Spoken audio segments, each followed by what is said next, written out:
আমরা আর মাত্র 20 সেকেন্ড বাকি আছে।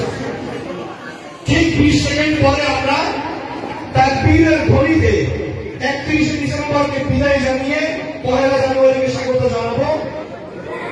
আল্লাহর একত্ববাদের ধ্বনি, আল্লাহর বরত্বের ধ্বনির মাধ্যমে তারা বোমার আওয়াজে, তারা আতশবাদীর আওয়াজে আমাদের কানকে ভারী করতে চায়। আমরা তাকবীরের আওয়াজে তাদের কানকে ভারী করতে চাই।